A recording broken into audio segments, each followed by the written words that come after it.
오늘 말씀은 요한복음 8장 31절입니다. 신약 페이지 159쪽.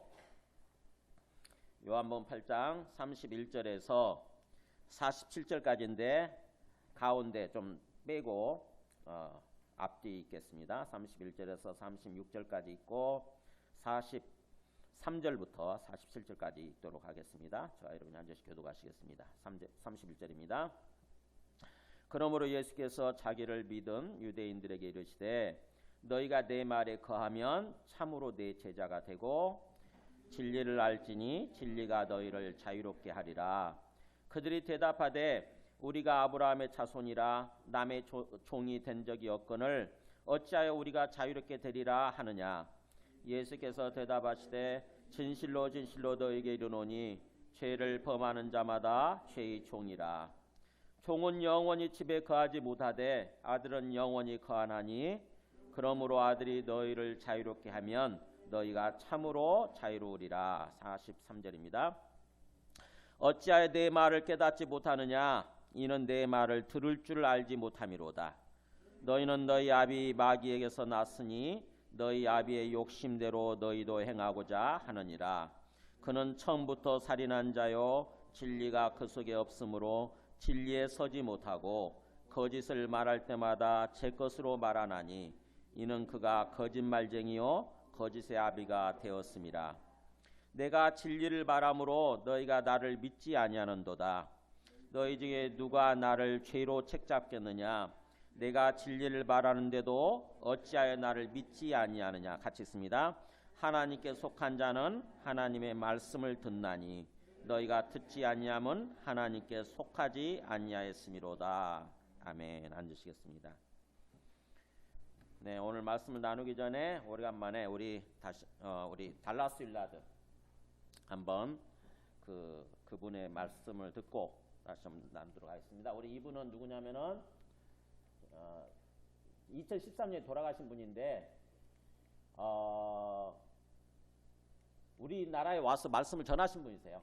그야말로 이 시대를 대표하는 복음주의 사상가라고 할 정도로, 그러니까는 복음이 뭔지, 복음에 따라서 우리 생각, 사상이죠. 우리 생각이 어떻게 이루어져야 되고 우리가 어떤 삶을 살아야 되는지 일종의 사상가예요. 사상가. 공산주의 혁명을 일으킨 그 사상가가 누구예요? 마르크스 레닌이잖아요. 그죠? 레닌이나 어떤 그런 사람들 아닙니까? 그러니까 그 사람들이 사람들 속에 생각을 불러내 가지고 뭔가 혁명을 불러 일으켰듯이 일종의 우리 속에 이 복음을 이렇게 잘 얘기를 함으로써 우리 속에 있는 어떤 그 생각을 불러 일으키는 거죠. 그러면은 우리 삶이 우리 생각에 따라 살아가는 거 아닙니까? 그죠? 우리 생각하는 대로 살아가는 거거든요. 그래서 올바른 생각을 하는 게 굉장히 중요한 거죠.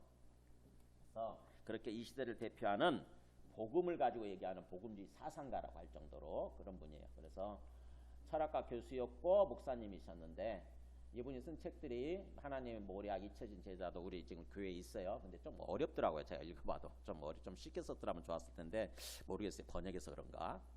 어쨌든 좀 어려워요. 사실 이분이 이 요한복음을 가지고 말씀하는 거예요. 예수 믿는다는 게 뭔가. 예수를 믿는다고 한다면 이 땅에서 어떤 삶을 살아야 되는가. 우리는 예수 믿는다고 한다면 예수 믿고 죽어서 천국 가는 게 전부인 줄 알았잖아요. 그게 구원이라고 생각을 했는데 성경을 보니까 요한복음을 보니까 그게 아닌 거예요. 그래서 이분도 그것을 깨닫고 그런 관점에서 계속 말씀을 전하고 이렇게 하다가 지금은 돌아가신 거죠. 이분이 전하는 말씀, 우리나라에 와서 했던 것을 여기 우리말로 번역한 거예요. 다시 한번 들어보도록 하겠습니다. 한번 보여주실래요? 그거 달라스 윌라드.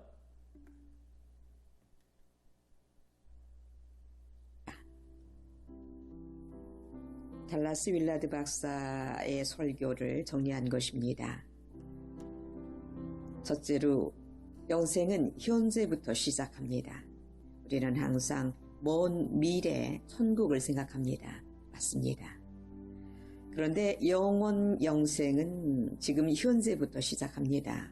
예수님의 모든 가르침은 항상 영생적인 것이었습니다. 여기서 영생이란 오늘 현재부터 시작하는 것입니다. 죽어서부터 시작하는 것이 아닙니다. 예수님은 너희들이 죽어서 천국에 가서 영생을 사는 것이니까 지금 이 땅에서는 호의호식하며 잘 살다가 천국만 가서 그때부터 영생하면 돼. 이런 식으로 가르치신 적이 결코 없습니다. 지금 현재의 삶이 영생의 삶의 시작이며 지금 오늘의 삶이 영생의 삶의 연장선상에 있으며 지금 나의 삶이 영생이다 라는 것입니다. 이 땅에서는 축복받아 부자로 살다가 죽어서 천국에서 영생을 살자. 이건 성경적 논리가 아닙니다. 현재 영생을 사는 것이란 현재 하나님을 아는 것입니다. 요한복음 17장 3절에 예수님은 영생은 바로 이것이다 라고 말씀하셨는데요. 그것은 하나님과 예수 그리스도를 아는 것이라고 말씀합니다. 여기서 아는 것은 지식이 아니라 상호 친밀한 교제를 통해 아는 것을 의미합니다. 그러므로 영생은 제자도로 사는 것입니다. 오늘날 교회에 다니는 신자를 두 분류로 구분한다면 제자와 그저 신자로 구분됩니다. 제자로서 주님과 친밀하게 교제 가운데서 살지 못하고 그저 신자로서 교회에 왔다 갔다 하면서 살면 그에게는 영생이 없다는 것입니다. 영생을 가진 사람은 반드시 제자의 삶을 살게 되어 있습니다. 진정하게 복음의 도를 자기 삶에서 추구하고 구현하며 살게 되어 있습니다. 오늘날 많은 성도와 교회가 착각하고 있습니다. 전혀 제자의 삶을 평소에 살지 못하면서 아니 탐욕적 삶을 살면서 자기가 영생을 얻은 줄로 착각하고 있다는 것입니다. 그러므로 오늘날 제자의 삶을 살지 못하고 그저 교회에 왔다 갔다 하는 신자는 자기 영생 문제를 심각하게 고민해 봐야 합니다. 영생은 오늘을 보면 알 수 있습니다. 장차 내가 천국을 갈 것인가요? 오늘 내가 천국을 살고 있으면 장차 죽어서 천국에 가고 그 반대도 마찬가지입니다. 오늘 못 살면 장차 못 갑니다. 세상에 대한 정욕과 돈에 대한 욕심과 이생에 대한 자랑 등에 눈이 멀어서 그 욕심을 쫓아가면서 오늘 천국을 전혀 살지 못하면서도 자기는 죽어서 천국에 갈 것으로 착각하고 있습니다. 영접했다는 것입니다. 교회는 자기 욕심 채우는데 하나님의 축복을 얻고자 다닙니다. 기복주의입니다. 영생은 그런 것이 아닙니다. 성경을 보는 각도를 좀 더 넓힙시다.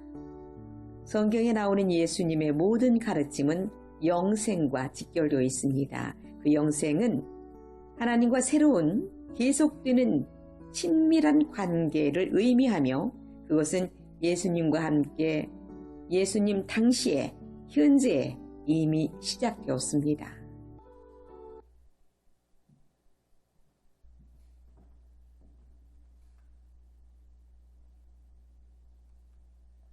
이해가 되세요? 영생이 뭔지? 굉장히 중요한 개념이에요. 요한복음의 핵심 주제가 영생이고 요한복음뿐만 아니라 사실은 성경의 핵심 주제가 영생이거든요. 근데 그 영생의 개념이 우리 마음속에 잘못되어 있으면은 이 땅에서 예수님 믿고 신앙생활을 한다고 하면서도 엉뚱한 주님이 보실 때 엉뚱한 어떤 그 삶을 사는 거죠. 엉뚱한 신앙생활을 하기 쉬운 거죠. 실제로 많은 사람들이 지금 그렇게 살고 있습니다. 나는 예수를 믿고 있어 라고 생각을 하죠. 그래서 교회를 다니죠. 근데 그 사람의 삶의 실제 삶을 보면은 주님이 원하시는 삶과는 완전히 거리가 먼 거예요. 동떨어져 있는 거예요. 그냥 단순히 종교 활동을 할 뿐인 거죠. 그러면은 생각해 보세요. 우리가 열심히 산다고 살았는데 나중에 주님 앞에 섰을 때 우리 삶을 돌아보니까 완전히 다른 거예요. 그러면 그거 완전 우리가 인생의 소위 헛발질하고 산 거 아닙니까? 그잖아요. 완전히 헛발질하고 산 건데 그때 가서는 어떡하겠어요? 그거 돌이킬 수도 없고 온통하고 억울해서 어떡하겠어요. 아, 누가 내한테 좀 제대로 가르쳐주지. 그런 게 아니라고. 정말 어떤 그 예수 믿는 삶이라고 하는 것은 그런 게 아니라고. 제대로 좀 가르쳐줬더라면 하고 막 이렇게 땅을 치면서 후회할 텐데 그럴 거 아닙니까? 그래서 진정으로 우리가 제대로 알아야 돼요. 제대로. 그냥 무턱대고 습관적으로 막 이렇게 습관적으로 살아가는 것이 아니라 정말 내가 제대로 알고 있나, 내가 제대로 어떤 그 신앙생활을 하고 있는지를 찬찬히 돌아보는 시간이 좀 필요해요. 정말 무턱대고 막 열심히 빨리 달려가는 게 중요한 게 아니잖아요. 그죠? 방향이 잘못되어 있을 때 열심히 달려가면 어떻게 되죠? 네, 방향이 잘못되어 있으면서 열심히 가면 갈수록 우리 삶이 엉터리가 되는 거잖아요. 좀 천천히 가더라도, 그죠? 천천히 가더라도 방향이 제대로 돼 있어야 되는 거죠.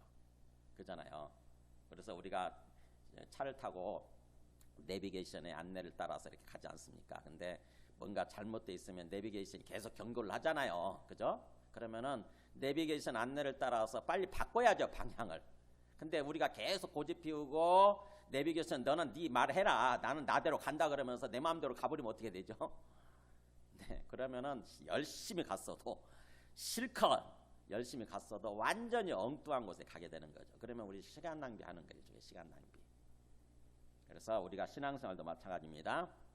신앙생활은 우리가 진리를 아는 거잖아요. 진리라고 하는 게 참된 이치죠. 참된 인생길이에요. 참된 인생길 이치. 진리를 제대로 알고 그래서 어떻게 사는 것이구나 이걸 제대로 깨닫고 제대로 살아야 되죠. 그래야 천천히 좀 살아도 천천히 가도 그리고 좀 짧게 살아도 주님 앞에 의미 있는 그런 삶이 되는 거지. 길게 살았을 뿐이지 길게 살았는데 엉뚱한 모습으로 살았다. 그러면은 나중에 주님 앞에 섰을 때 완전히 그야말로 후회하게 되는 거죠. 자, 오늘 말씀 보면은요. 그래서 이 요한복음은 철저하게 우리 예수님 믿는 삶이 어떤 것인지 그거를 깨우쳐주고자 하는 거예요. 예수님 믿고 우리가 구원받아서 그 구원의 삶을 산다고 하는 것이 어떤 것인지 그거를 깨우쳐주고자 하는 게 요한복음이에요. 자, 오늘 말씀 보면은요. 오늘 말씀이 참 누구한테 주는 말씀인가 보세요. 31절 보면은 그러므로 예수께서 자기를 믿은 유대인들에게 이르시되 이렇게 나오잖아요. 대상이 말씀 듣는 사람들이 누구예요? 네, 예수님을 기본적으로 믿는다고 하는 사람들이에요. 자기를 믿은 나오잖아요. 믿은. 그러니까 우리처럼 여기에 있는 계신 분들처럼 우리 다 예수 믿는다고 생각하잖아요. 다 예수 믿으니까 이렇게 교회 와서 예배드리죠. 그래서 우리들처럼 그렇게 이미 예수님을 믿고 있다고 생각하는 그런 사람들을 향해서 예수님께서 주시는 말씀이에요. 앞에서 예수님이 한번 거기 한번 보세요. 24절 한번 보세요. 24절 보면 예수님 앞에서 뭐라고 말씀하셨냐면은 그러므로 내가 너희에게 말하기를 너희가 너희 죄 가운데서 죽으리라 하였노라. 그러면서 같이 읽어볼까요? 시작. 너희가 만일 내가 그인 줄 믿지 아니하면 너희 죄 가운데서 죽으리라. 네. 너희가 만일 내가 바로 그라고 하는 존재, 바로 그분이죠. 예수님이 바로 그분이라고 하는 것을 제대로 알고 제대로 믿지 않으면 너희 죄 가운데서 열심히 살아도 열심히 신앙생활하고 살아도 너희 죄 가운데서 살다가 저희 죄 가운데서 죽음의 삶을 사는 거죠. 죽음의 삶을 살다가 이 땅을 떠날 때에 영원한 죽음 속으로 가게 되리라 이런 뜻이에요. 예수님이 그런 식으로 굉장히 뭔가 좀 의미심장한 얘기를 해주신 거죠. 지금 누구냐면은 앞에서 뭐 가늠한 여인 사건이 있었잖아요. 그 가늠한 여인 사건을 통해서 주님께서 자기가 어떤 존재인지 자기가 우리에게 어떤 삶을 주시기 위해서 어떤 구원을 베풀어 주시기 위해서 오셨는지를 쭉 설교를 해주시는 가운데 계속 이렇게 뭔가 달락달락 끊어지죠. 그래서 지난주에가 두 번째 설교였는데 그 두 번째 설교 핵심이 예수님의 두 번째 설교 핵심이 내가 그인 줄 믿고 알아야 제대로 삶을 산다고 하는 거죠. 그렇지 않으면 너희 죄 가운데서 죽으리라 이렇게 말씀하셨어요. 그랬더니 놀랍게도 예수님의 그 마치 경고 같은 그런 말씀을 듣고 믿는 사람들이 생겨난 거예요. 믿는 사람들이. 그게 30절에 그렇게 끝났잖아요. 그래서 지난주 설교가 30절 지난주 본문이 그렇게 나왔어요. 이 말씀을 하심에 많은 사람이 믿더라 이렇게. 오, 드디어 놀랍게도 예수님을 향해서 뭔가 알기 시작한 거예요. 사람들이. 예수님이 진짜 그분이신가? 진짜 그분이시구나 이렇게 믿는 사람들이 생겨났다고 하는 거죠. 그러면 됐잖아요. 우리가 생각할 때 예수님 말씀대로 예수님을 바로 그분으로 믿기 시작했으면 됐잖아요. 근데 그분들을 향해서 예수님이 새로운 얘기를 하시는 것입니다. 뭐냐면은 예수께서 자기를 믿은 유대인들에게 이르시되 이래 나오잖아요. 이미 믿고 있다고 생각하는, 이미 예수님을 믿고 있다고 생각하는 그 사람들을 향해서 예수님이 뭔가 새로운 도전을 하세요. 뭐라고 그러냐면 한번 보세요. 31절. 너희가 내 말에 거하면 참으로 내 제자가 되고 진리를 알지니 진리가 너희를 자유롭게 하리라. 예수님이 진짜로 지금 하시고 싶은 말씀이 뭔가를 천천히 생각해 보세요. 이미 믿고 있다고 생각하는 사람들이에요. 이미 믿는다고 생각하는 사람들 향해서 새로운 얘기 같은 얘기를 하시는 거죠. 너희가 내 말에 거하면 참으로 내 제자가 되고 그 다음에 진리를 알지니 진리가 너희를 자유케 하리라. 뭐죠? 이게 뭐죠? 우리 예수 믿으면 된 거 아닌가요? 다 예수를 믿는다고 생각하고 있고 우리는 그래서 예수를 믿으면 구원받는다고 그랬으니까 우리는 지금 예수를 믿고 있는 거고 교회 와서 예배 드릴 정도니까 그러면 된 거 아닌가요? 근데 예수님이 왜 새로운 얘기 하실까요? 이게 무슨 말이에요 이게? 너희가 내 말에 거하면 참으로 내 제자가 되고 진리를 알지니 진리가 너희를 자유케 하리라. 제가 사랑의 교회에 있으면서 우리 그 부서의 어떤 형제가 연대 나온 친구예요. 연세대가 기독교 학교잖아요. 연세대 정문에 뭐가 박혀 있냐면은 정문에 그 32절이 박혀 있나 봐요. 제가 확인은 안 해봤어요. 근데 정문에 교문에다가 진리를 알지니 진리가 너희를 자유롭게 하리라 이렇게 양쪽으로 딱 박혀 있나 봐요. 그래가지고 이 친구가 연대 나왔으니까 4년 동안 교회 그 정문을 드나들 때마다 그 학교 그거를 맨날 보고 간 거예요. 근데 그런 얘기를 하더라고요. 아무도 이 진리가 뭔지를 설명해 주는 사람이 없어가지고 자기가 4년 동안 보고 다녔는데 4년 동안 그 학교를 들락날락 했는데 진리를 몰랐다고 하는 거예요. 그래서 못했대요. 그래서 너무너무 자기가 후회가 된다고 4년 동안 시간을 허비해가지고 그런 얘기를 하더라고요. 여기 진리가 뭐예요? 말 그대로는 참된 이치죠. 참된 이치, 참된 인생길, 우리 그 공자 선생께서 도에 대해서 말씀하셨잖아요. 도. 아침에 도를 들으면 저녁에 죽어도 좋다. 제가 그 고등학교 때 한자 공부를 하면서 그 말이 딱 나와가지고 너무 인상적이더라고. 그래서 그 딱 마음속에 박혔는데 뭐라고 되냐면은 조문도 석사가이 이렇게 돼 있어요. 아침에 도를 들으면 저녁에 죽어도 좋다.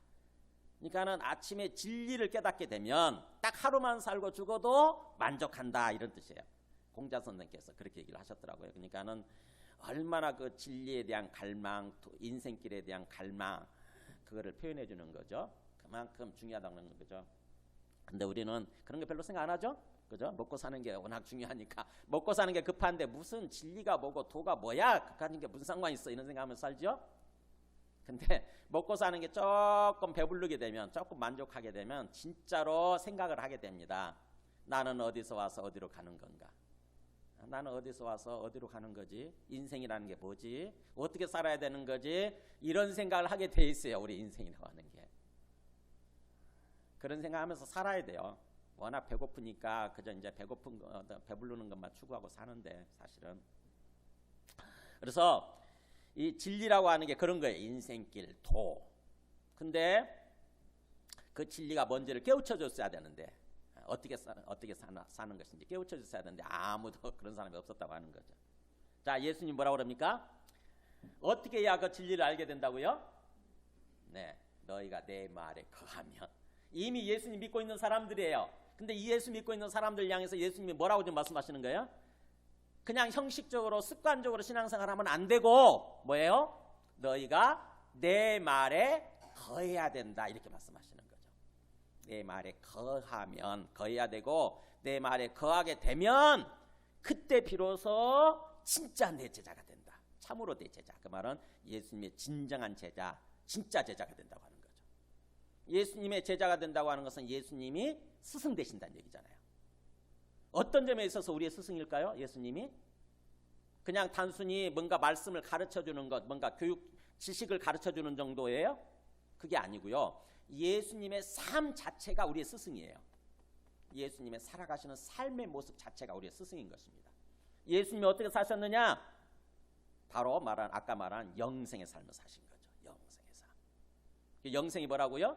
하나님과 영적으로 연합이 돼가지고 하나님과 항상 교제하면서 하나님과 함께 동행하는 삶을 산 거예요. 그게 영생의 삶이에요. 예수님이 앞에서 나왔어요. 보면은요, 거기 29절에 나오잖아요. 나를 보내시니가 나와 함께 하시도다. 그러면서 나를 보내신 하나님 아버지죠. 하나님 아버지가 항상 나와 함께 있다. 그러면서 나는 항상 그가 기뻐하시는 일을 행함으로 나를 혼자 두지 아니하셨느니라. 나 혼자가 아니라는 거죠. 우리 육체적인 눈으로 볼 때는 예수님 혼자 계신 것 같았어요. 근데 왜요? 영적인 관점에서 볼 때는 하나님 아버지가 영으로 예수님 안에 임하셔가지고 예수님과 영적으로 완전히 하나 되셔서 연합되셔서 예수님은 하나님 아버지와 함께 삶을 사신 거예요. 이게 영생의 삶이에요. 이런 면에 있어서 예수님이 우리의 스승이 되신다고 하는 것입니다. 그러니까 예수님은 우리한테 뭘 원하시냐면요, 우리들도 예수님처럼 그렇게 영생의 삶을 살아가길 원하시는 거예요. 하나님 없는 삶이 아니라 하나님 아버지와 항상 연합이 돼가지고 항상 하나님 아버지와 함께하는 삶, 하나님과 함께하는 삶. 우리 인생이라고 하는 게 한번 잘 생각해보세요. 하나님이 우리를 지으시고 나서 우리에게 어떤 삶을 기대하실까? 어떤 삶을 원하실까? 우리 자식한테 부모 입장에서 어떤 삶을 원할 것 같으세요? 부모가 자식 낳죠? 그 자식을 키운다고요. 그러면서 그 자식한테 기대하는 삶의 모습이 있잖아요. 부모님 모르고 부모님 같은 거 완전히 까맣게 잊어버리고 저절로 태어나서 지 마음대로 산 것처럼 뭔가 지 마음대로 살아가는 모습? 그게 아니잖아요. 그죠? 부모님을 진정으로 알고 부모님과 교제하고 교통하면서 부모님과 사랑을 나누면서 부모님의 은혜를 받아 누리는 그런 삶, 그런 삶을 우리가 기대하는 거 아닙니까? 그잖아요. 그래야 그가 건강하고 행복한 삶을 살아갈 수 있는 거예요. 하나님도 마찬가지예요. 하나님도 우리한테 생명을 주시고 나서 우리한테 기대하시는 삶은 자기와 함께 살아가는 삶이죠. 자기와 함께 항상 사랑을 나누면서 교제하고 교통하면서 또 주님께서 우리를 지켜주시고 보호해주시고 우리 삶의 필요들을 채워주시고, 그래서 하나님이 하나님 되셔서 하나님이 우리의 삶의 주인 되셔서 항상 함께하는 삶을 살아가는 거, 그걸 기대하시는 거죠. 그게 영생의 삶이에요. 근데 우리가 지금 그런 삶을 살지 못했잖아요. 그죠? 하나님을 향해서 거역해버리는 바람에 하나님 당신 같은 거 필요 없어요 그러면서 하나님 거역해버리고 내가 내 인생의 주인이에요 그러면서 내가 스스로 하나님 될 거예요 그러면서 하나님을 거역하는 바람에 하나님으로부터 쫓겨났어요. 우리는 하나님 계신 에덴 동산으로부터 쫓겨난 삶을 지금 살고 있습니다. 그래서 하나님 없는 인생을 사는 거죠.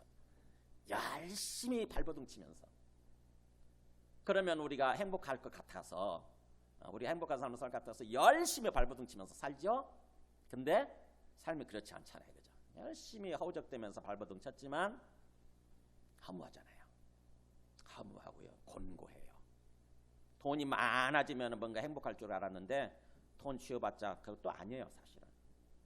권력적으로 명예적으로 뭔가 대통령 자리에 오르고 국회의원이 되고 장관이 되고 그러면은 행복할 것 같았는데 그 자리에 올라가봤자 그게 아무것도 아니에요. 올라가 보면 또 아무것도 아니에요. 그게. 그러니까는 뭔가 하나님께서 우리에게 원하시는 삶은 진정으로 그러한 것들이 주인되는 삶이 아니라 오직 하나님이 우리 안에 하나님 되시고 하나님이 우리의 주님 되셔서 항상 하나님과 함께하는 삶, 하나님과 연합이 되어져서 하나님과 함께하는 삶, 그럴 때 비로소 우리가 진정으로 만족하고 행복한 삶을 살아가게 되는 거거든요. 우리 영혼이 만족해야 되는 거예요. 우리 영혼이 기쁘고 행복해지는 거예요. 그런 삶, 그 영생의 삶을 살아가도록 하기 위해서 사실은 하나님 아버지께서 자기 아들을 보내신 거거든요. 하나님 아버지가 우리한테 기대하시는 삶은 바로 그럴 거예요. 그러니까 예수님이 오셔서 지금 형식적으로 어떻게 보면 예수님에 대해 조금 이제 알기 시작한 거죠. 좀 눈을 뜨기 시작한 거예요. 우리들처럼. 그런 우리들을 향해서 그런 형식적으로 신앙생활하는데 그치면 안 된다라고 지금 말씀하시는 거죠. 진정으로 주님께서 원하시는 삶까지 나아가야 된다. 삶까지. 그런 삶을 살아야 된다. 그게 그 말씀하는 게 그거예요. 너희가 내 말에 거하면. 우리가 예수님의 말씀에 거한다고 하는 것은 머무른다 뜻이거든요. 예수님의 말씀에 머물러 있는 삶을 사는 거. 그러자면 어떻게 됩니까? 주님의 말씀이 우리 안에 충만해야 되죠. 그죠? 주님의 말씀이 우리 안에 충만하게 되고, 그러면 항상 주님의 말씀이 우리 안에 생각이 나고, 주님이 항상 우리 안에 뚜렷해지면서 주님과 교제하고 교통하는 삶을 살게 되는 거예요. 그래서 너희가 내 말에 그렇게 거할 때 비로소 진짜 내 제자가 되고, 이렇게 얘기하잖아요. 예수님의 진정한 예수님의 삶을 우리가 뒤쫓아가기 시작하는 거죠. 예수님의 삶처럼 그렇게 살아가기 시작하는 거예요.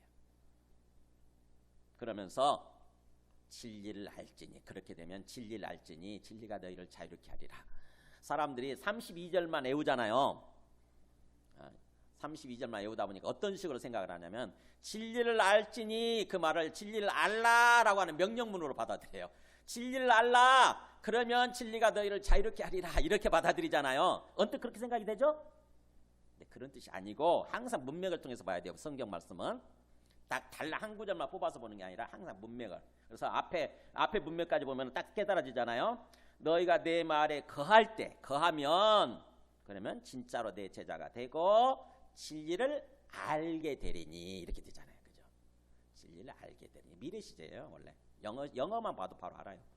그러니까 하나님 예수님의 말씀에 우리가 진짜로 머무를 때에 우리는 진정한 예수님의 제자가 되고, 그 다음에 진리를 알게 되고, 그 다음에 그러면 그 진리가 우리를 자유롭게 해준다라고 하는 거죠. 자유롭게. 예수님의 초점 뭐예요? 우리의 심령이 자유롭게 되는 삶이죠. 그죠? 우리의 마음, 우리의 심령 상태가 자유로운 삶을 사는 거. 그 반대는 뭐에 얽매인 삶을 사는 거예요. 뭔가에 얽매여 가지고 뭔가 노예가 돼서 삶을 사는 거, 거기로부터 우리를 자유롭게 해방시켜 준다고 하는 거죠. 그러니까 우리의 심령 상태를 말하는 거예요. 영적인 상태. 우리의 심령이 뭔가에 얽매여 가지고 죄를 짓고, 그 다음에 이 땅에서 사망의 삶을 사는 거예요. 열심히 허우적대고 사는데 죽음의 삶이에요. 그러니까 공고하고 힘들어. 사는 게 재미가 없어요. 기쁘지도 않고 평안하지도 않고.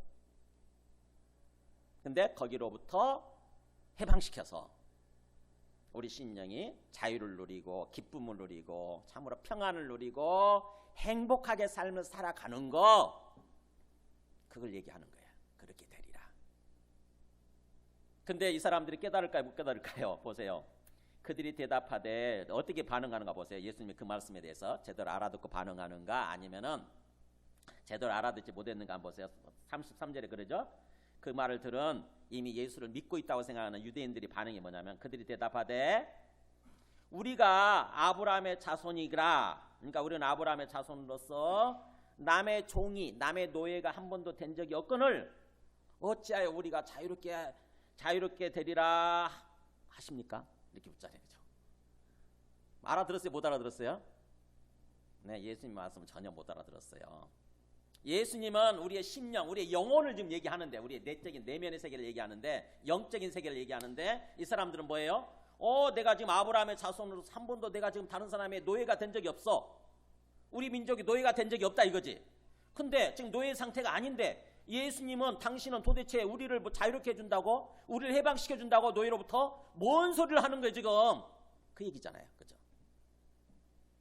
그러니까 예수님의 말씀을 못 알아들으면 이 사람들하고 똑같아요. 우리가 즉 다시 말하면 우리가 영적인 관점에서 눈을 뜨지 못하면 이 유대인들과 똑같은 반응을 보입니다. 예수님의 말씀을 들어도 이해가 안 돼요. 요한복음 말씀을 들을 때 이해가 안 돼요. 뭔 소리야 지금 예수님은? 난 내가 노예가 아닌데 지금? 내가 지금 노예가 아닌데, 난 자유인인데 지금? 근데 왜 우리를 자유롭게 한다고 그러지? 왜 우리가 자유롭게 돼야 된다고 그러지?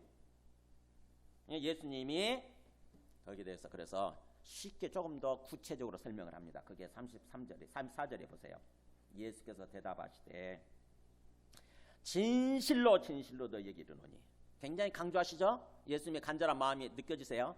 진실로 진실로 너희에게 이르노니 죄를 범하는 자마다 죄의 종이라.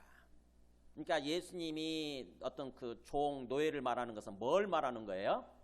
우리의 심령이 우리의 심령이 죄의 종이 되어 있는 상태, 죄의 노예가 되어 있는 상태, 그걸 얘기를 하는 거예요. 우리도 알게 모르게 나는 어떤 노예라고 생각 안 했는데 우리의 영혼 상태가, 우리의 심령 상태가 마치 어떤 죄에게 딱 묶여가지고 죄의 노예가 돼서 죄의 종이 되어서 나도 모르게 내가 하기 싫어도 죄를 짓게 되고 그것 때문에 죽음이 우리 안에 들어와서 죽음의 삶을 살게 되고 그리고 이 땅을 떠날 때 영원한 죽음으로 가게 되는 거. 지금 그런 상태라고 하는 것입니다. 예수님은 거기로부터 우리를 해방시켜 주겠노라고 지금 말씀하시는 거예요. 거기로부터 너희가 자유로워져야 된다. 그러니까 우리의 심령이 죄의 노예가 되어서 사망의 삶을 살고 있는 상태로부터 자유로워져야 된다. 나는 그것을 위해서 너희들한테 왔다라고 지금 말씀하시는 거죠. 여러분 공감이 되세요? 우리가 어떤 그 죄의 종이라고 하는 거에 대해서 이 땅에서 삶을 살면서 우리 죄 짓기 싫잖아요, 그죠? 죄 짓기 싫은데도 불구하고 나도 모르게 이상하게 죄를 짓게 되고 질질 끌려가다시피 삶을 살잖아요. 나도 모르게 죄를 지어요. 그리고 그 죄 때문에 우리 삶의 죽음이 찾아오죠. 그래서 죽음의 삶을 살아요. 마음에 평안이 없고 기쁨이 없어요. 주님의 생명이 주는 그런 기쁨이 없어요. 죽음으로 가득 차 있으니까. 내 심령 속에, 내 삶 속에. 그걸 깨달아야 돼요. 그거. 내가 육체적으로는 남의 노예가 돼 있지 않지만 내 심령이 뭔가에 얽매여 있구나. 지금 뭔가에 붙들려 있구나. 질질 끌려가는 인생을 살고 있구나. 이걸 깨달아야 돼요. 그래서 주님께 이제 기도해야 되는 거죠. 참으로 주님, 저를 자유롭게 해주세요. 제 심령이 원래대로, 원래 우리를 처음 지으셨을 때처럼, 그래서 에덴 동산 때처럼 참으로 사는 게 기쁜 거죠. 기쁘고 항상 평안하고 은혜가 넘치고 사랑이 넘치고 하는 그런 삶을 원래대로 살게 해주세요. 이렇게 주님 앞에 간절한 심령으로 주님 앞에 기도해야 되는 거죠. 보세요. 그렇게 종일 때는 35절. 그렇게 죄의 종이 되어 있을 때는 심령이 죄한테 묶여 있을 때는 종은 영원히 집에 거하지 못하되 아들은 영원히 거하나니. 종이라고 하는 것은 그런 거예요. 그죠? 옛날에 우리 조선시대 때 노예가 있었잖아요. 종들이 있었잖아요. 하인들이 있었잖아요. 우리 집에, 양반집에. 그 하인들은 뭐예요? 아무리 그 사람이 잘나고 그랬어도 항상 어떻게 돼야 됩니까? 집안에서 어디 가서 발 뻗고 편안하게 항상 이렇게 그냥 자기 마음대로 이렇게 살 수 있어요? 그러지 못하잖아요. 하인은 항상 대기 상태에 있어야 돼요. 항상 긴장하고 대기 상태. 반면에 아들이라고 하는 존재는 어떻게 해요? 좀 개망나니 같아도 잘한 거 아무것도 없어요. 잘난 거 아무것도 없고. 근데 아들이기 때문에 자기 마음대로 다 먹을 거 먹고 누릴 거 누리면서 그냥 편안하게 살지 않습니까? 아들이라고 하는 존재는 그런 존재죠. 지금 그 얘기를 하는 거예요. 종이라고 하는 것은 영원토록 집에 거하지 못하되, 집에 거한다는 말은 집에 편안하게 쉬는 걸 가르쳐요. 집에서. 종은 그렇지 못하지만 그러나 아들은 영원토록 집에 거하나니, 편안히 쉬나니. 그렇게 되면 그 아들이 그러기 때문에 거기 36절 보세요. 그러므로 그 아들이 너희를 자유롭게 해주면, 그잖아요. 아들이 주인이니까 아들이 우리를 노예 해방시켜 줄 수도 있잖아요. 옛날에 그런 사람들 꽤 있었잖아요. 그죠? 아들이 주인이니까 당신 이제부터 종하지 마. 당신 노예 아니야. 이제부터 그래 노비 문서 있잖아요. 그거 다 불태워버리고 해방시켜 주는 사람도 있었잖아요. 옛날에.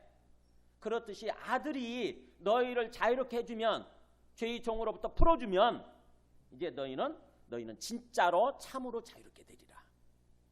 자, 이 말 속에 담겨있는 의미가 뭔지 생각해 보세요. 바로 예수님이 하나님의 아들이라는 얘기고, 그죠? 그 하나님의 아들이 우리를 자유롭게 해줄 수 있다고 하는 것입니다. 죄의 노예로부터 풀어줄 수 있다고 하는 거죠. 예수님이 바로 그것을 위해서 오신 거예요. 그러니까 우리가 예수님을 믿는다고 하는 것은 뭐예요? 그러면 삶의 목적이, 삶의 목표. 죄의 종으로부터 풀려나서 자유로운 삶을 살아가는 거, 이제 자유로운 삶을 살아가는 거. 우리 심령이 자유를 누리고 기쁨을 누리고 평안을 누리고 행복한 삶을 살아가는 거, 여기에 초점이 맞춰져야 되는 거죠. 예수님 믿는다고 한다면. 여러분 어떻게 그런 삶을 살고 계세요 지금? 자신 있게 우리가 맞습니다. 예수님으로 말미암아 내 영혼이 이제 자유함을 얻었고 예수님 안에서 저는 참으로 기쁘고 평안합니다. 너무 좋습니다. 예수 믿는 게 바로 이런 거군요. 라고 우리가 고백을 할 수 있어야 돼요. 그래가지고 그게 자꾸 깊어지는 것입니다. 예수님 안에서 예수님과 함께 이렇게 이제 살게 되면은 자꾸 교제가 깊어져요. 그래서 말씀을 들을 때마다 아멘, 아멘 하고 깨닫게 되는 거예요. 아멘. 아멘 소리가 절로 나오게 되는 거예요. 근데 내가 우리의 신앙에, 우리의 그 어떤 삶의 초점이 잘못 맞춰져 있으면요, 예수님을 믿는다고 그러면서도 뭐가 뭔지 모르겠는 거예요. 우리 영혼에 자유함이 없어요. 기쁨이 없어요. 신앙생활하는 자체가 뭔가 의무적인 것 같고 마지못해서 하는 것 같고 힘들어요. 부담스러워. 그거는 아직 내가 완전히 자유함을 못 얻었다는 얘기예요. 예수님으로 인해서 아직 자유함을 완전히 얻지 못하고 마지못해서 하는 것입니다. 예수님 말씀 듣는 것도 부담스러워요. 앞에 여기 나와서 예배 드리는 것도 부담스러워요. 그건 내가 아직 뭐예요? 뭔가에 붙들려 있는 거예요. 내 심령이 아직 죄의 종이 되어 있는 상태. 그런 상태예요. 그런 상태. 그러니까 우리 심령에 완전히 빛 가운데로 나오지 못한 거죠. 예수님이 앞에서 그런 얘기 하신 적 있잖아요. 그 12절 보면은 8장 12절 보세요.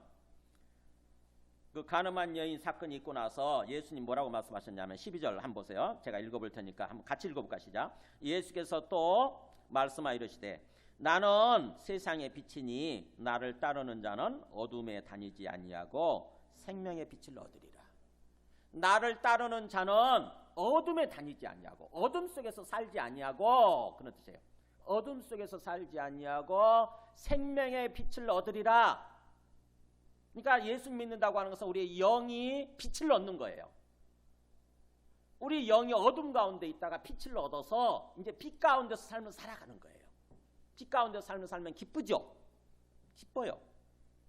근데 아직도 뭔가 주님 믿는다는 게 부담스럽고 의무적이고 그렇다고 한다면 아직 내가 완전히 어떤 빛 가운데로 나오지 못하고 어둠 가운데 있는 거예요. 내가 어둠 가운데 사로잡혀 있는 거예요. 내 심령이.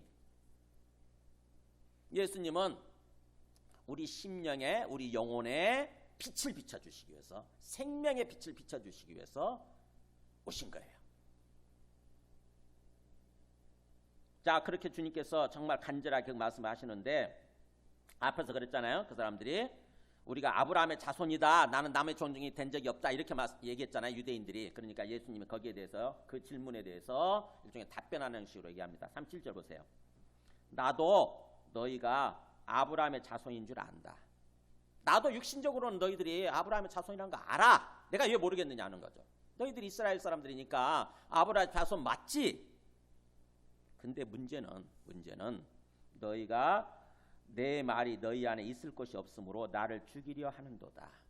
너희가 아직 영적으로 완전히 생명을 얻지 못해서 빛을 받지 못해서 나를 못 알아보고 나를 죽이려고 한다고 하는 거죠.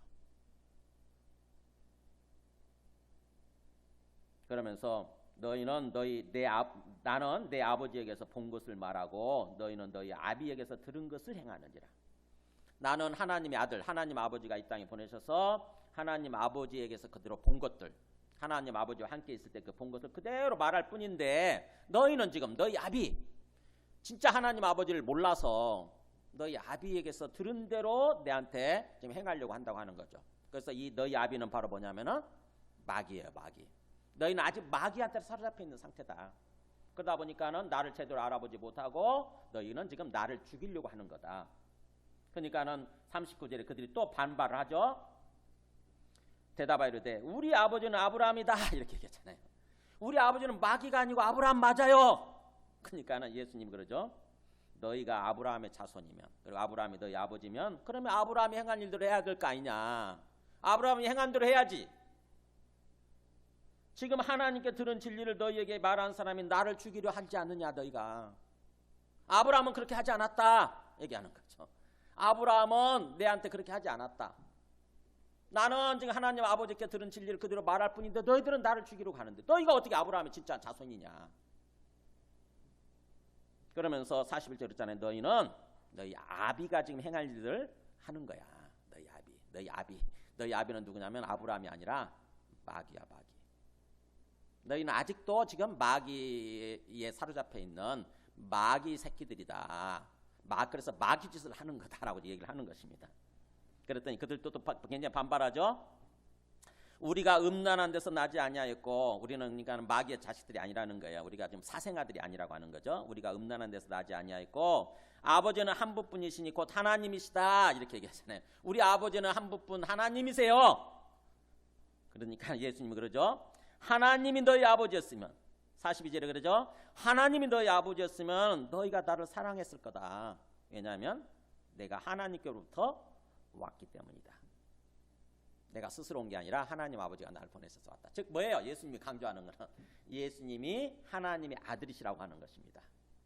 예수님이 하나님 아버지가 보내셔서 오신 하나님의 아들이라는 거예요. 근데 그걸 못 알아보고 그 예수님을 죽이려고 하는 거죠. 그러니까 마귀 짓을 하는 거죠. 마귀가 좋아하는 짓.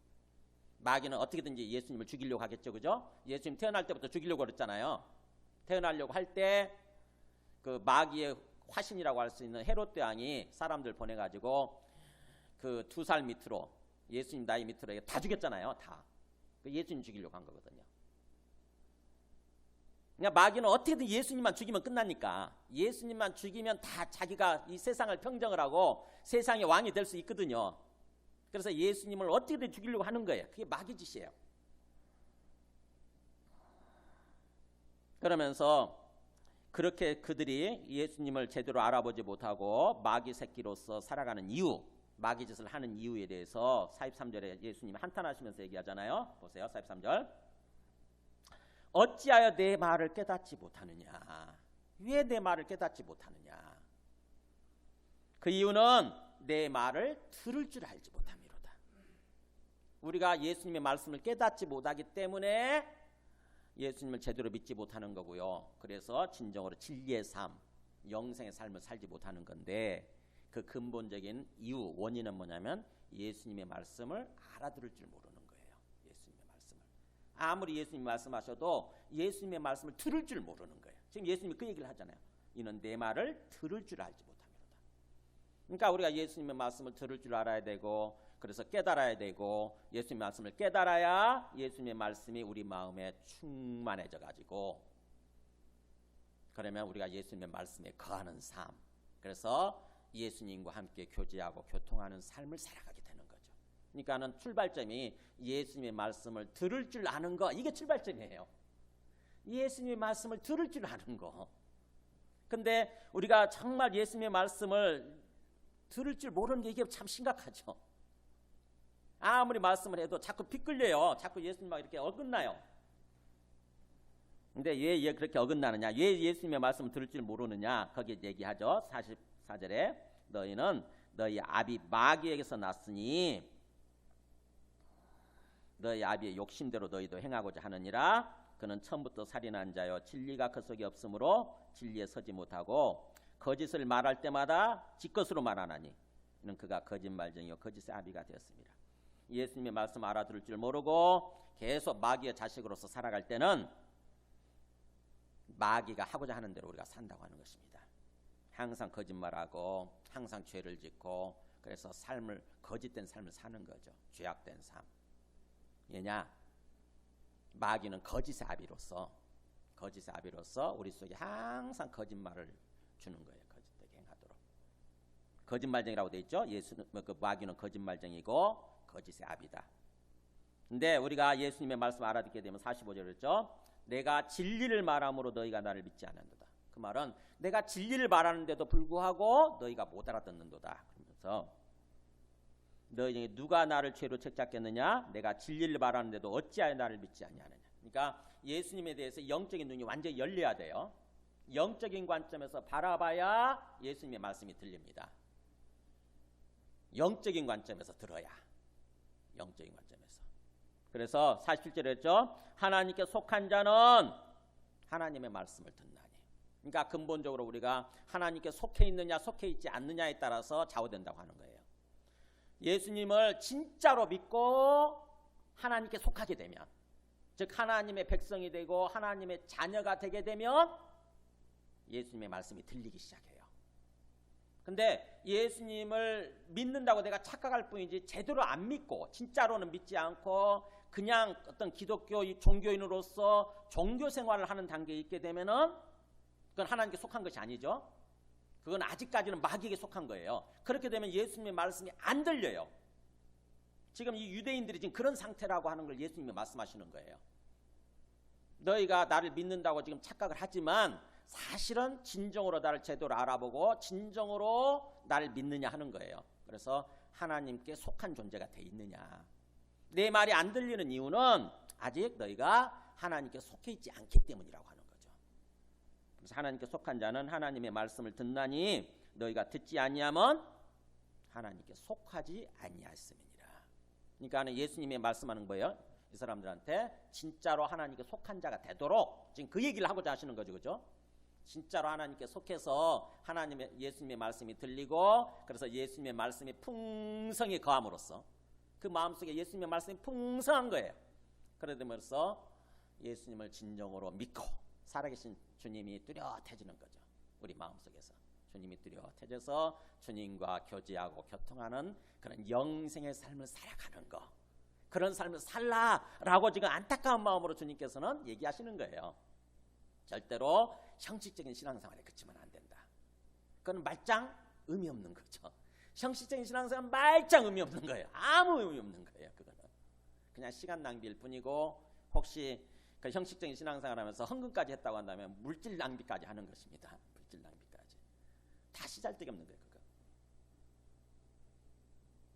믿어야 돼요. 진짜로 믿고 그래야 우리 시간이 의미가 있는 거고 그 다음에 조그만 돈을 헌금했더라도 그것도 의미가 있는 거고 영생의 삶으로 이어지는 거니까 그게 그렇게 되는 거죠.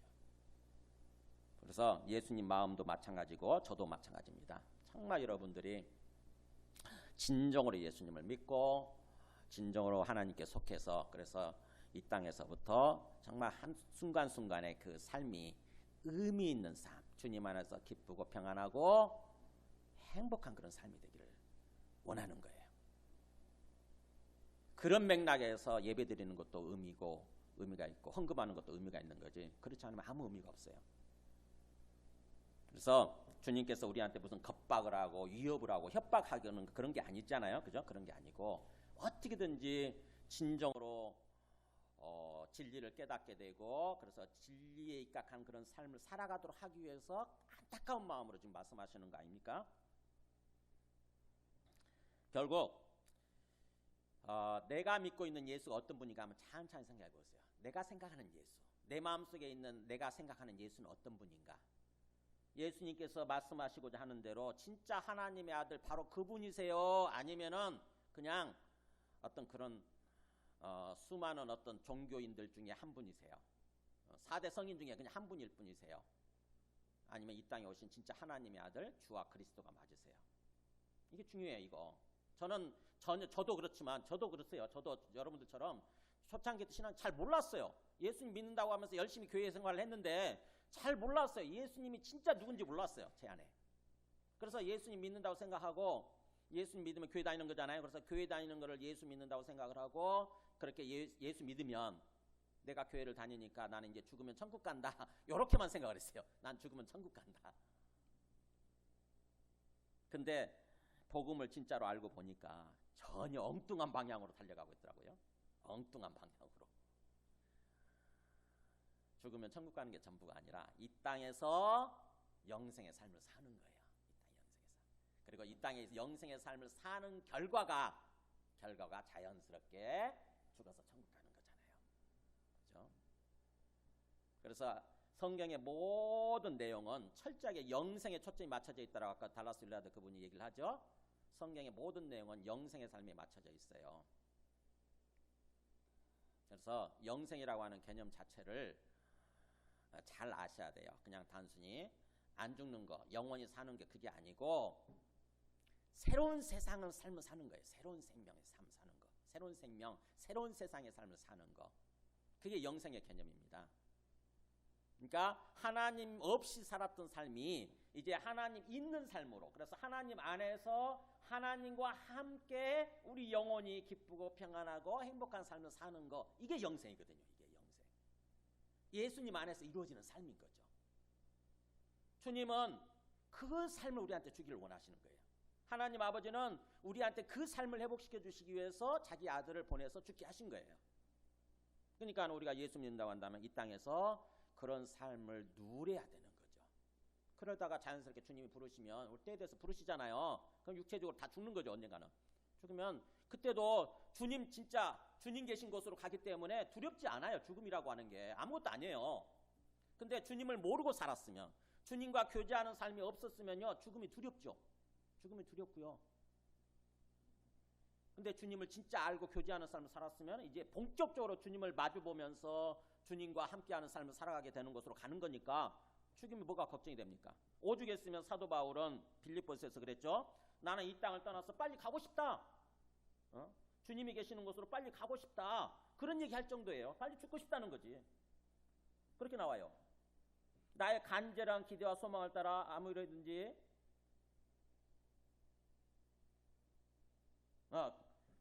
그렇게 나와요. 그래서 이는 내게 사는 것이 그리스도니 죽는 것도 유익함이라 그렇게 말을 해요. 죽는 것도 죽는 게 유익하다. 그러나 만일 육신으로 사는 것이 내 일의 열매일진데 그러면서 나와요. 그러니까는 육신으로 이 땅에서 살아가는 것이, 육체를 가지고 살아가는 것이 내 삶의 어떤 열매, 어떤 결과물이 주어진다고 한다면은, 뭐 하나님께서 그걸 원하신다고 한다면은 이 땅에서 또 열심히 살아야 되겠다, 살겠다 이렇게 말씀하는 거죠. 그러니까는 주님을 진정으로 알고 주님과 교제하고 교통하는 삶에 그걸 맛보고 그걸 누릴 줄 안다고 한다면은 죽음이라고 하는 것에 대해서 그렇게 두렵지도 않고 가볍게 생각을 하죠. 오히려 그런 게 중요한 게 아니라 죽느냐 사느냐 그게 중요한 게 아니고 이 땅에서 하나님과 함께 삶을 사느냐 아니면 그렇지 않은 삶을 사느냐 이게 더 중요한 거죠. 말씀을 정리합니다. 다시 한번 예수님이 내 안에 어떤 존재인가 천천히 한번 생각을 해보세요. 정말 제가 예수님을 믿는다고 그러면서도 예수님을 진정으로 제대로 알지 못해서 엉뚱한 삶을 살았던 것처럼, 그러면서 수많은 시간들을 낭비했던 것처럼 여기 계신 모든 분들은 그렇지 않게 되기를 바랍니다. 정말 주님을 진정으로 주와 그리스도로 믿어야 돼요. 이 땅에 오신 하나님의 아들, 나의 주님으로, 그리고 나의 구원자로 믿어야 됩니다. 그러자면은 내가 주인 되면 안 돼요. 예수님을 주님으로 믿는다고 하는 것은 내가 주인 되는 내 소유권, 내 주권을 내려놓는 거예요. 내 주권. 그분이 하나님의 아들, 하나님이시고 나의 주인이시라고 한다면은 자꾸 내가 붙들 필요 없잖아요. 내가 주인 되면 안 되잖아요. 내가 주인 되려고 하면 안 되죠. 그죠? 내 몸뚱아리에 대해서, 내 속에 있는 육체의 생명에 대해서 내가 주인 될 수 없잖아요. 내가 주인도 아니죠, 실제로. 내가 주인이면은 가장 젊었을 때 상태에 멈춰놓고 있을 거예요. 근데 멈춰지지 않잖아요. 그죠? 자꾸 늙어가지 않습니까? 자꾸 쇠해져 가고. 그리고 때가 되면 죽잖아요. 그러니까 내 육체의 생명의 주인이 내게 아니다고. 내 몸뚱아리의 주인이 내가 아니에요. 근데 우리는 주인이라고 생각하시고 막 내가 붙들려고 하는 거죠. 그걸 내려놓고 고백을 하는 것입니다. 또 내 물질도 마찬가지예요. 우리 공술의 공수가 빈손으로 왔다 빈손으로 가는 존재 아닙니까? 그러니까는 내게 아니에요. 갈 때는 다 놓고 가는 거죠. 1전 한 푼, 10원짜리 하나 못 갖고 가요. 다 내 거 아니에요. 주님이 이 땅에서 살아가는 동안 필요하기 때문에 우리한테 주신 거예요. 맡겨주신 거예요. 사실은 맡겨주신 거. 물질의 주인도 내 게 아니에요. 그래서 물질에 대해서도 그야말로 주님께 선포를 해버려야 돼요. 주님이 주인 맞습니다. 나는 주님의 것을 받던 청직일 뿐입니다. 이렇게. 자식 마찬가지예요. 우리한테 주어진 명예, 어떤 권력 다 마찬가지예요. 죽을 때 다 놓고 가요. 다. 내 거 아무것도 없어요. 우리 죽음 앞에 서면 알잖아요. 그죠? 죽음 앞에 서게 되면은 비로소 인생이 뭔지를 깨닫게 돼요. 내가 어떻게 왜 그렇게 살았을까? 아무것도 아닌데. 저는 엊그저께 그 탤런트 영화 배우인가요? 전미선 씨인가요? 누군가? 마음이 참 아프더라고. 자살했잖아요. 자살하고 나니까 아무것도 아니잖아요. 그러기 전에는 얼마나 그 탤런트로서 뭔가 화려하게 보이려고 그러고 얼마나 열심히 성공하려고 그러고 얼마나 열심히 살았겠어요. 근데 죽음이 닥치니까 아무것도 아니잖아요. 아무것도 아니에요. 우리가 집착하고 있는 것들 있잖아요. 우리가 막 붙들고 놓지 않으려고 막 붙들고 있는 것들 있잖아요. 딱 죽음 앞에 서면 아무것도 아니에요. 그거. 아무것도 아니에요. 깨닫게 돼요. 우리가 절대 주인이 아니다고.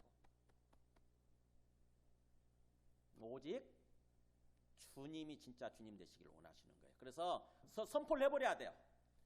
이 모든 것들에 대해서 내가 결코 주인이 아닙니다. 내가 주인 되지 않겠습니다. 오직 주님만이 진짜 주님이시고 주님이 주관해 주시기를 원합니다. 이렇게. 그럴 때 우리 심령 속에 자유함이 주어져요. 자유함이 주어지고 그 다음에 기쁨이 주어지고 평안이 주어지고. 그렇게 선포한다고 해서 아이고 잘됐다. 다 네 것 내놔. 이렇게 말씀하시는 하나님 아니세요. 걱정하지 마세요. 물질에 대해서 주님이 주인이십니다. 라고 이렇게 선포한다고 해서 다 내놔. 다 헌금해. 이런 얘기 하는 거 아니에요. 절대로. 유치원생 같은 그런 생각하지 마시고 우리 심령이 자유롭게 되기를 원하시는 거예요. 주님은 우리 심령이 그 어떤 것으로부터도 그 어떤 것에 막 집착하고 붙들고 얽매인 그런 삶으로부터 자유로워지기를 원하시는 거지 다 뺏어가려고 하는 게 아니에요. 그러니까 걱정하지 마시고 진정으로 하나님이 살아계시고 그래서 예수님이 하나님의 아들이시고 그래서 그분이 하나님이시고 또 내 안에 살아계시고 진정으로 나의 주님이시라고 한다면 그 앞에서 완전히 선포하고 더 이상 내가 주인 되지 않는 그런 삶을 살아가는 거. 오직 주님을 믿고 주님을 바라보고 주님과 교제하고 교통하면서 친밀한 교제관계 속에서 살아가는 것. 그런 영생의 삶을 주님께서는 우리에게 원하신다고 하는 것입니다. 네, 그래서 복음의 구원이라고 하는 것은 그런 뜻이에요. 구원은 죽어서 천국 가는 게 전부가 아니고 구원의 본질적인 개념은 하나님과의 관계가 회복되는 거. 정상적으로 돌아오는 거. 원래대로 돌아오는 거. 그래서 하나님과 함께 살아가는 거. 그래서 우리가 지금 요한복음 하고 있는데 요한복음에 그 17장 3절 한번 보여주세요. 우리 지금 찾을 수 있는 분들 17장 3절 한번 보세요. 17장 2절부터 한번 보겠습니다. 예수님이 왜 이 땅에 오셨는지 거기 나오잖아요. 2절에 17장 2절에 여기 있네요. 보면 이렇게 나오잖아요. 아버지께서 아들에게 주신 모든 사람에게 뭘 주려고 하신다고요? 영생을 주려고 하셨다. 영생. 근데 그 영생의 개념 뭐냐? 3절에 나오죠. 3절 같이 읽겠습니다. 시작. 영생은 곧 유일하신 참 하나님과 그가 보내신 자 예수 그리스도를 아는 것입니다. 아까 우리 그 영상에서도 얘기했잖아요. 영생의 개념 뭐라고요? 인격적으로 아는 거. 교제를 통해서 아는 거. 그러니까 하나님 아버지와 교제관계 속에서 살아가는 거. 이거예요. 영생이라고 하는 거. 하나님 아버지와 또는 하나님의 아들 예수님과 교제 속에서 교제관계를 통해서 살아가면서 그분을 알아가는 거. 교제 속에서 사는 거. 교제하면서 사는 거. 근데 그 아는 거를 지식적으로 아는 게 아닌 거죠. 지식적으로 아는 거라고 하면 착각하면 안 됩니다. 그래서 예수님은 바로 그런 삶, 하나님 아버지 및 예수 그리스도와 친밀한 교제관계 속에서 살아가는 그런 영생의 삶을 위해서 이 땅에 오셨다고 하는 것입니다. 여러분이 삶의 초점, 신앙생활의 초점을 철저하게 영생에다 맞추시기 바랍니다. 영생의 삶. 그래야 자연스럽게 우리 속에서 바뀌어요. 진짜 주님과 교제해보면 알아요. 그게 얼마나 좋은지. 교제해보면 알아요. 우리가 친구하고 만나서 카페에서 차 한잔 마시면서 커피 마시면서 교제해도 좋잖아요. 그죠? 좋죠. 근데 우리의 생명의 주인 되시는 그리고 온 우주를 지으시고 온 우주를 이끌어 가시는 그 주님과 교제한다고 생각해 보세요. 커피 한잔 마시면서 주님이 얼마나 우리 마음을 다 아시면서 이해해 주시면서 받아주시면서 우리 마음을 치료해 주시고 회복시켜 주시면서 또 우리의 삶에 모든 것들을 채워주시고 인도해 주시겠어요. 그걸 누리시기 바랍니다. 주님과 교제의 삶을 누리세요. 마지못해서 억지로 신앙생활 하지 마시고 정말 누릴 줄 아세요. 항상 교회 와서도 기도하셔도 되지만 교회 항상 24시간 열려 있으니까 어디서든지 삶의 현장 속에서 있잖아요. 여러분이 계시는 서 있는 삶의 현장 속에서 주님과 영적으로 교제 관계를 누리세요. 그 반대는 육신의 삶이에요. 내가 주인 되어 살아가는 삶, 육신의 삶. 그 육신에 얽매이게 되면은 우리 안에 평안이 없어진다고. 기쁨이 없어져요. 그냥 허우적될 뿐이지. 열심히 허우적될 뿐이지 삶이 수고하고 무거운 진진 인생으로 바뀌어요. 수고하고 무거운 진진 인생. 그래서 말씀 끝내려고 그랬는데 우리 그 히브리서 4장 그쪽 있을 거예요. 어디 한번 찾아줘 보세요. 히브리서 4장 9절 10절. 아, 여기 나왔네. 벌써 잘 찾으셨네. 보세요. 히브리서 기자도 이렇게 우리한테 권면해요. 그런즉 안식할 때가 하나님의 백성에게 남아있도다. 우리 영혼이 쉼을 누릴 때가 아직 남아있다는 거예요. 그러면서 이미 그의 안식에 들어간 자는 하나님이 자기의 일을 쉬신과 같이 그도 자기의 일을 쉬느니라. 이미 그러니까 제대로 믿고 하나님의 안식 속에 들어간 사람은 우리 영혼이 쉼을 누리면서 산다는 거예요. 이거 죽어서 천국 간다는 얘기 아니에요. 이 땅에서 우리 영혼이 쉼을 누리는 거.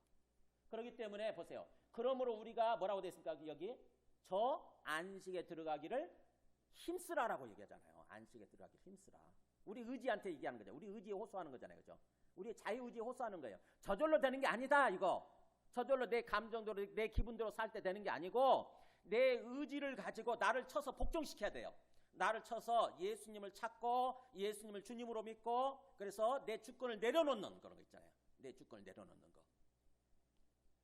그 삶이 크게 이루어질 때 비로소 진정으로 예수님이 주님이 되시기 시작하고 우리가 진리를 깨닫게 되고 그 진리로 말미암아 자유로운 삶, 우리 영혼이 기쁨을 누리고 평안을 누리는 그리고 우리 삶이 자연스럽게 형통하게 되는 거죠. 그런 삶을 살아가게 된다고 하는 것입니다. 그러니까 저 안식에 들어가기를 힘쓰라 이렇게 힘쓰라. 우리 신앙생활의 초점이 거기에 맞춰져야 돼요. 아, 이 땅에서 영생의 삶을 살아야 되는 거구나. 이거 그냥 종교활동 하다가 죽으면 천국 가는 게 이게 전부가 아니네. 권리도 아니고 전부도 아니고 아무것도 아니에요. 그거는. 그래서 오늘부터 오늘 이후로 진정으로 예수님을 나의 주님으로 자꾸 믿으려고 하고 그래서 내 주권을 내려놓는 작업.